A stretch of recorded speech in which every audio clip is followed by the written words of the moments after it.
메타코드에서 여러분의 AI 데이터 취업에 관한 채용 공고를 설명해드릴 다니엘입니다. 데이터 분석가로서의 신입 채용 혹은 경력 채용은 다음번에 알아보고요. 데이터 분석 역량을 필요로 하고 있는 일반적인 직군에 대한 채용 공고를 먼저 살펴보도록 하겠습니다. 네, 이 화면을 한번 보실 텐데요. 쿠팡 풀필먼트에서 현재 인천 일사센터에서 현장관리자 정규직을 채용을 한다고 되어 있습니다. 그래서 이렇게 중구 항동이라는 위치도 나와 있는데요. 여기서 여러분들께서 좀 살펴주셔야 될 거는요. 이런 물류센터의 현장관리자라고 하면 특히 여기 그 팀 캡틴 업무 내용을 보시면 입고, 출고, 허브, 재고조사 등 이런 물류나 이런 공정에 대해서 업무만을 생각을 하실 수가 있는데요. 여기 밑에 있는 내용을 확대해서 보도록 하면요. 물류 프로세스 및 물류 시스템에 관련된 데이터 분석, 그리고 데이터 추출 및 검증을 통한 업무 효율성 향상. 지금 이 두 가지 내용이 이전에 단순히 현장 매니저만 하시던 직군이 아니라 데이터에 관련된 역량을 추가적으로 요구하고 있다. 특히 여기 공통 자격 요건을 보시면 지원 자격에 다시 한번 나와 있죠. 데이터 분석을 통한 인사이트 도출이 가능하신 분을 찾고 있고, 데이터 분석 툴, SQL, 파워 BI, 엑셀 고급 분석 등이 활용 가능하신 분. 단순 엑셀이 아니라 엑셀 고급 분석이라고 되어 있죠. 따라서 어떻게 보면은 물류센터의 현장 관리자라고만 생각할 수 있는 이런 직무도 점차 데이터 분석 역량이 필수다라는 것을 볼 수가 있습니다.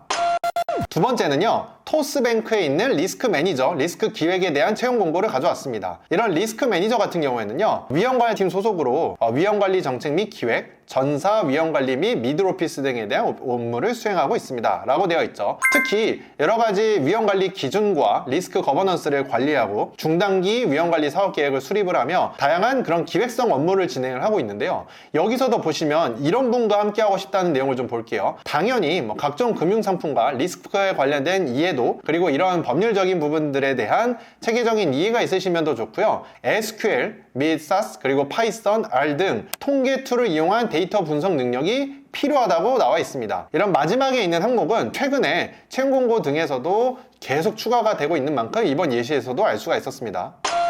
세 번째는요, 컬리의 채용 공고를 가져왔습니다. 멤버십 기획 마케터라는 직군이고요. 이 멤버십 기획 마케터에 대한 업무를 보시면 컬리 멤버즈에 있는 회원 수를 증대하기 위해서 여러 가지 프로모션 기획도 해야 되고, 성과 개선을 위한 페이지 개선, 커뮤니케이션을 개선을 해야 한다. 그리고 멤버스 회원 지표 데일리 분석 및 주요 이슈를 리포트로 만들어내야 한다 라고 되어 있는데요. 여기서 경험적인 부분을 먼저 볼게요. 보시면 관련된 업무를 수행하신 분이라고 나와 있지만 그 마지막을 보시면 데이터 분석을 통한 인사이트 도출 및 리포팅 업무 수행 경험이 있는 분을 원하는 게 있고요. 스킬 능력에는 아예 구체적으로 나와 있죠. 데이터 분석 및 시각화 도구 사용 능력이 있으신 분, SQL, R, 태블로, 구글 루커 스튜디오 등 관련된 툴을 활용을 해서 데이터 분석을 하고 그 다음에 시각화까지 실제로 할 수 있는 사람을 원한다 라는 게 있습니다. 멤버십 기획 마케터인데요. 여기서도 데이터 분석 역량을 점차 필수로 하는 것을 볼 수가 있었습니다.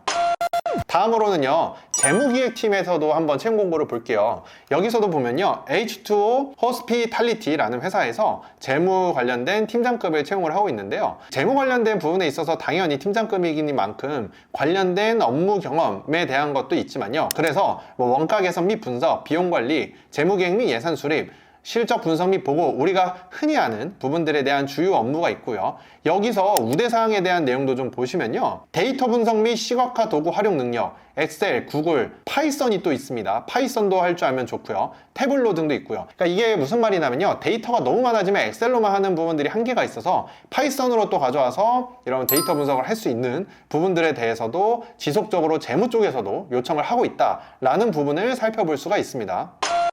마지막으로는요, 이 팀의 모빌리티 프로덕트 매니저에 대한 경력직 채용도 한번 살펴보도록 하겠습니다. 여기서 업무적인 일은요, 팀의 내비게이션 외 핵심 서비스에 대해서 기획 리더 역할을 하고요. 모빌리티 시장 및 경쟁 분석을 통해 이런 트래픽 확장을 위한 신규 서비스 기획과 전략 등을 수립을 합니다. 이에 따라서 다양한 이해관계자와 프로젝트 추진 및 성과를 공유하는데요. 여기서 이런 분을 찾습니다 해서 한 번 더 구체적으로 살펴보면요, 여기 프로덕트 전략, KPI 실행 과정을 수립하고 밑에 부분을 보시면 데이터 분석, 리서치를 통해 고객의 문제를 도출하고 이를 해결하기 위한 가설 기반의 프로덕트 런칭 및 개선, 이테레이션 경험이 있으신 분. 데이터 분석이라는 또 업무가 있죠. 어떻게 보면 기존의 그런 데이터 연구 조사를 기반으로 해서 이게 이 데이터를 보고 어떤 문제점이 있고 이거를 우리가 해결하기 위해서 어떻게 앞으로 나아가야 되는지 그런 부분들에 대해서 역량을 요구하는 것으로 보이고요. 밑에 조금 더 살펴보시면요. 이런 경험이 있으면 더욱 좋습니다 라는 부분에서 보시면 SQL 또는 데이터 분석 툴 활용 능력이 있으신 분에 대해서 더 필요하다라는 게 있고, 그 위에도요. 지표 설정 및 데이터 기반의 의사결정을 하시는 마인드셋을 갖고 있는 분. 즉, PM이라는 업무가 기존에는 또 개발에 대한 언어도 당연히 아는 게 또 필요하시죠. 근데 그 더 나아가서 이런 수많은 데이터가 있고 그 데이터를 분석을 해서 어떻게 프로덕트에 녹여낼 수 있는지에 대해서도 PM이 이런 역량을 계속적으로 요청을 하고 있다라는 부분을 우리가 알 수가 있었습니다. 네, 이번 시간에는요. 데이터 분석가가 아님에도 불구하고 이런 데이터 분석 역량을 요구하는 많은 채용 공고를 같이 살펴봤고요. 다음 시간에 또 다른 채용 공고를 같이 살펴보면서 데이터 분석 역량이 내가 앞으로 나만의 전문성을 하나는 도메인을 갖고 있으면서 추가적으로 꼭 서브로 갖고 가야 되는 하나의 역량이 필수적임을 함께 또 살펴보도록 하겠습니다.